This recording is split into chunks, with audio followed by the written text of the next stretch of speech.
Mia took a deep breath as she stood inside Bradley's luxurious office. Her hands trembled slightly as she held the hospital envelope.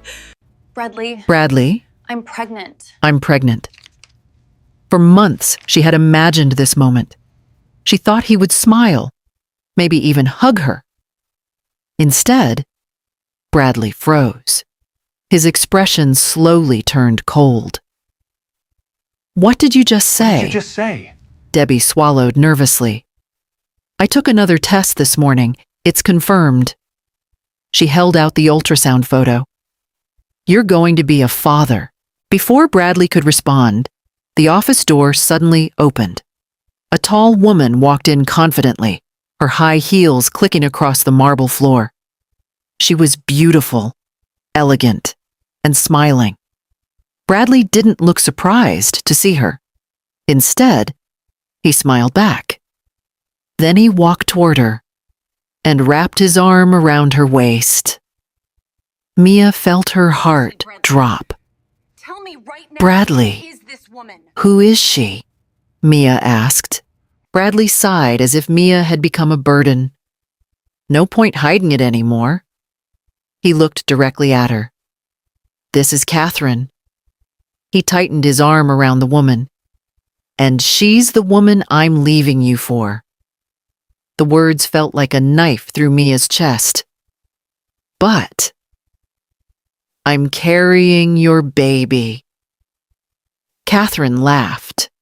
A cold, mocking laugh. "Oh, please," she said. "Women like you fake pregnancies every day to trap rich men."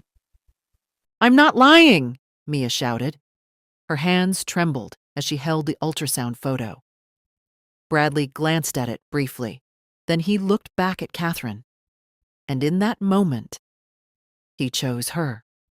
"She's probably right," he said coldly. "You're desperate." Mia felt like the ground had disappeared beneath her feet. "How can you say that? Bradley, we've been together for 3 years." Catherine suddenly snatched the ultrasound from Mia's hands. "Let me see that." "Give it back," Mia cried. She reached forward to grab it, but Catherine pushed her, hard. Mia's heel slipped on the polished marble floor, and suddenly, she fell backward. Everything happened in seconds. Mia tumbled down the long staircase. Pain exploded through her body as she hit the steps. Her head slammed against the floor, her vision blurred. The last thing she saw was Bradley standing at the top of the stairs, watching, not helping, just watching her fall. Then everything went black. When Mia opened her eyes again, bright hospital lights burned her vision. Machines beeped softly around her. She slowly placed her hand on her stomach. Panic flooded her chest. "My baby." She looked at the doctor standing beside her bed. "My baby. Where is my baby?" The doctor's face was filled with pity. "I'm sorry." 3 years later, a black luxury car stopped in front of the tallest skyscraper in the city. The driver opened the door. A confident woman stepped out. Elegant suit, cold eyes, powerful presence. The weak girl Bradley abandoned was gone. Today, the world would meet the real her, Mia Gerber. Inside the boardroom, dozens of executives waited nervously. The chairman stood at the front. "I have an important announcement." The doors opened slowly. Every head turned. "My daughter will be the new CEO of Gerber Corporation." Gasps filled the room, because the woman walking in was Mia. Across the city, Bradley Whitlock leaned back in his sleek, black leather office chair, swirling a glass of expensive whiskey. The sunlight reflected off the floor-to-ceiling windows, casting a golden hue across the room. Catherine, standing beside him in a designer dress, smiled smugly. "Imagine if I had stayed with Mia," Bradley said, laughing lightly. "She was nothing but a poor girl." Catherine smirked, brushing a strand of hair from her face. "A stepping stone," she replied.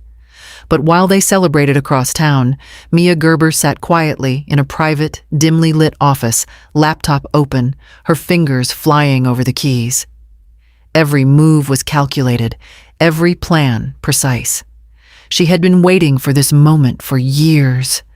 The hospital Bradley had laughed about, the hospital where he had mocked her, would soon be under her control. Her eyes glinted with cold determination as she made phone calls, arranged transfers, and signed digital documents. Each task was a step toward justice, a step toward revenge. The weak, abandoned girl Bradley had left behind was gone, replaced by a woman who was calm, confident, and dangerous. "This ends now," Mia whispered under her breath, watching the corporate empire she was about to claim. Bradley's laughter echoed in the office, but a flicker of unease crossed his face. Something in the city had shifted. He didn't know it yet, but Mia Gerber was no longer the weak girl he had abandoned. She was now a powerful force moving silently behind the scenes. Meanwhile, Mia had already completed her first bold step. She had quietly acquired controlling shares of the hospital Bradley had once mocked, signing documents in secrecy while the board remained oblivious. Later that evening, Bradley returned to the hospital to check on the latest corporate updates, expecting everything to be the same. But the receptionist looked up at him with a nervous smile. "Mr. Whitlock, the hospital's ownership has changed," she said hesitantly. "What do you mean?" he asked, brow furrowing. "It's, under new management now, from the Gerber Corporation," she added, avoiding his eyes. Bradley's heart skipped a beat. His mind raced. Gerber? Mia Gerber? Could it really be her? A cold panic started to seep into his chest. Back in her private office, Mia watched from a distance, smiling faintly. The first piece of her revenge was in place. Bradley had no idea how quickly the game had changed. Her phone buzzed and she picked it up calmly. "Everything is set," she said. "Let's see how he handles the truth." The game had officially begun. Bradley sat back in his office chair, staring at the numbers on his screen, his confident smile fading. The realization hit him like ice water. Someone had quietly taken control of the hospital he thought was untouchable. And it wasn't just anyone. It had to be Mia. He slammed his fist on the desk, the sound echoing off the sleek office walls. "No, it can't be her," he muttered. But deep down, he knew. The girl he had abandoned, the one he had laughed at while she cried, had become a woman of power, strategy, and cold precision.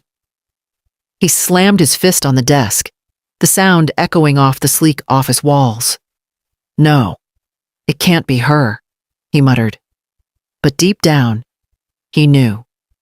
The girl he had abandoned, the one he had laughed at while she cried, had become a woman of power, strategy, and cold precision.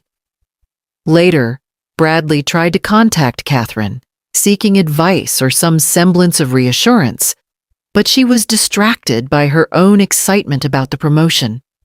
His calls went unanswered, and a knot formed in his stomach. The girl he had once thought powerless was now untouchable, and he had underestimated her. Mia leaned back in her chair, her fingers steepled. "Patience," she whispered to herself. "The next step will break him completely." The city was buzzing with news.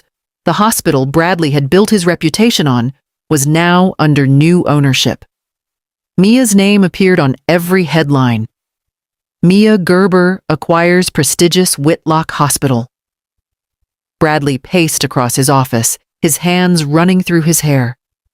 How did she do this without me knowing?